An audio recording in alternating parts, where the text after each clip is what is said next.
Area gambar ini kalau saya ekspor, ya, file, ekspor, saya jadikan JPG, gitu ya. Saya jadikan JPG, kemudian saya taruh di desktop aja, latihan Corel Draw misalnya.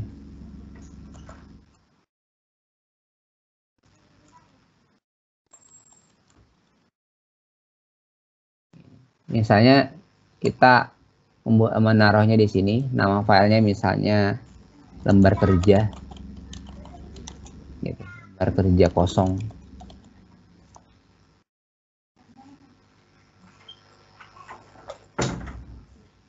Nah, dia gambarnya seperti ini dan dia akan menyimpan semua area gambar yang ada. Ya, ini tipe warnanya CMYK, ya, dan kita simpan. Tadi naruhnya di mana sudah pasti diingat. Ingat ya, tadi saya simpan. Nah, di area gambar yang lain. Kemudian saya buat gambar di tempat lain.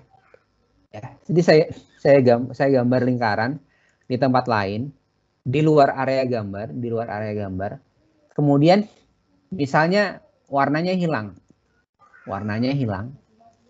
Dan saya ekspor, gitu ya. Ini kayak kalau secara kasat mata kita nggak melihat gambar ada di sini. Tapi kalau kita blok seperti ini pasti ada. Nah, seperti ini. Ini kalau kita ekspor jadi nama yang berbeda, jangan nama yang sama. Ya.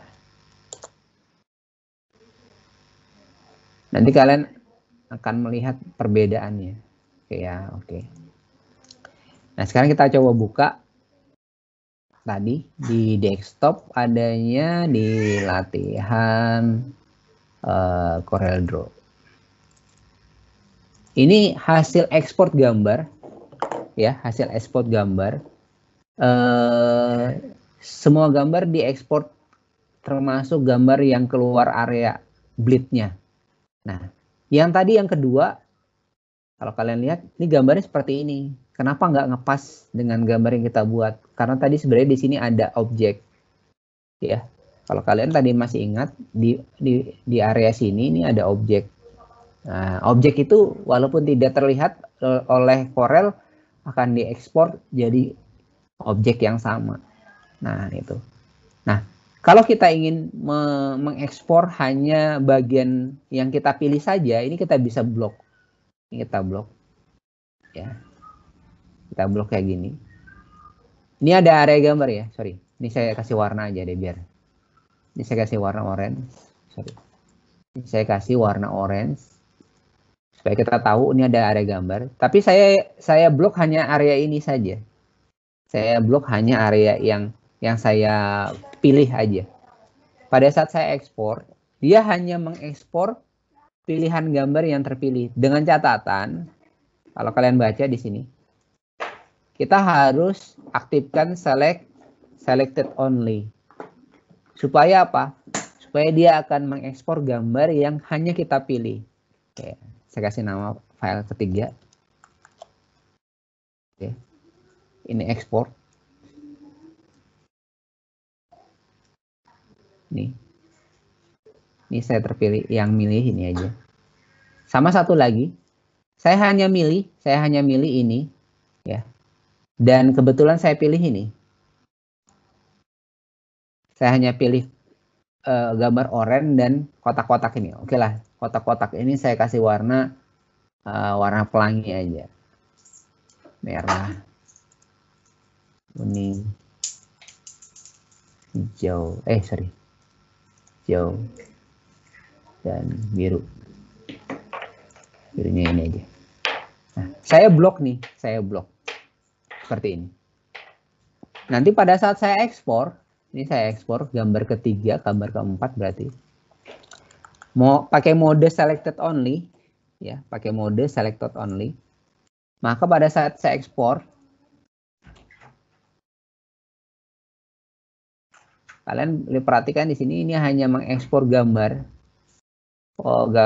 bulatan orange dan gambar kotak. Kenapa? Karena dia hanya mengekspor yang terselect saja. Jadi kalau ini gambar aslinya, Bentar ya. Ini gambar asli yang sudah diekspor jadi JPEG. Yang kedua ini gambar ada lingkaran warna putih, walaupun warna putih atau tanpa warna, saya bilang tanpa warna, transparan, tetap diekspor. Ini diekspor karena saya memilihkan yang tengah saja. Ini diekspor karena saya memilih orange dan yang warna ini. Kenapa? Karena mode yang kita pilih adalah selected only. Kalau selected only berarti dia hanya mengekspor yang kita pilih saja. Bahkan kita hanya bisa, misalnya mau mengekspor yang gambar ini aja bisa. Berarti ini kita blok dan kita ekspor. Gitu. Nah, kalau publish, kalau ekspor PDF atau publish to PDF, ini ya. Kalau publish to PDF, dia akan mengekspor searea gambar. Ingat area gambarnya A4. Bukan A4 lebih. Kalau yang hijau tadi ini ingat ya, A4-nya lebih. Nih, A4-nya lebih. Lebih beberapa mili ke kiri, ke kanan, atas dan bawah. Nah, kalau publish to PDF dia hanya mengekspor yang di dalam kertas A4-nya saja. Ini publish to PDF. Kita masukkan ke Corel. Saya kasih nama lembar kerja saja. Kita lihat hasil PDF-nya seperti apa.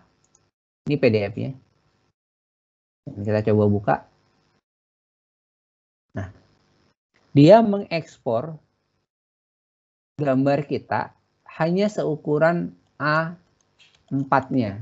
Padahal ini ada lebihan dari A4. Ya, lebih. Kenapa? Karena dia hanya mengekspor seukuran lembar kerja. Kalau lembar kerjanya ternyata, kalau gambarnya ternyata lebih besar dari lembar kerjanya, maka dia hanya mengekspor sesuai dengan gambar. Contoh misalnya, ini saya bikin halaman baru. Ini kertas A4, tapi saya bikin gambar, bikin gambar gini. Saya bikin gambar seperti ini, ya. Misalnya saya bikin gambar seperti ini dan saya warnain.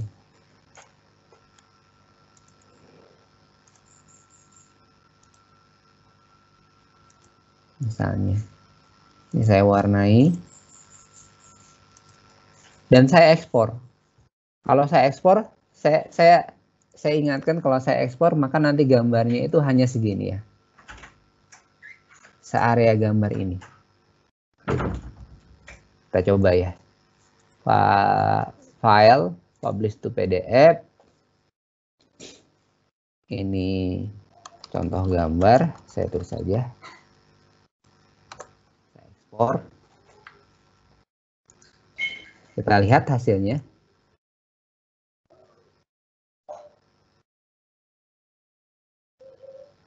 Oh sorry, ini halaman kedua dia. Ya. Nah ingat ya, kalau publish to PDF dia punya 10 halaman, nah berarti dia berada di halaman sebanyak halaman itu yang akan diekspornya. Ingat di sini ada dua file, dua halaman, berarti dua halaman. Tadi kan ada di Corelnya, kalau kalian lihat di sini ada page 1 sama page 2. Page 1, page 2.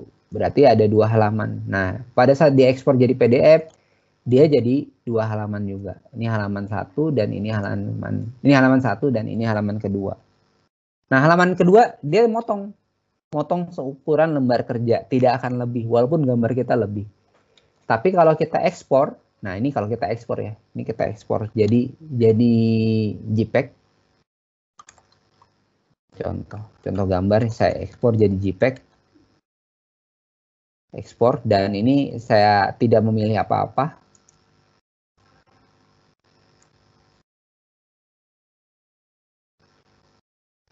Dia lagi loading. Nah, seperti ini. Semua gambar akan diekspornya. Ya, semua gambar yang ada di halaman ini akan diekspornya jadi sebuah gambar. Nah, mudah-mudahan ini bisa dipahami antara publish to PDF dan ekspor jadi JPEG atau jadi gambar. Ya. Jadi nanti pada saat mengekspor atau membuat area kerja, diperhatikan area kerja area kerjanya dan gambar yang kita buat. Jangan sampai seperti ini. Ya, tidak diperlukan pada saat diekspor jadi JPEG, ini nanti nongol juga. Nah, itu.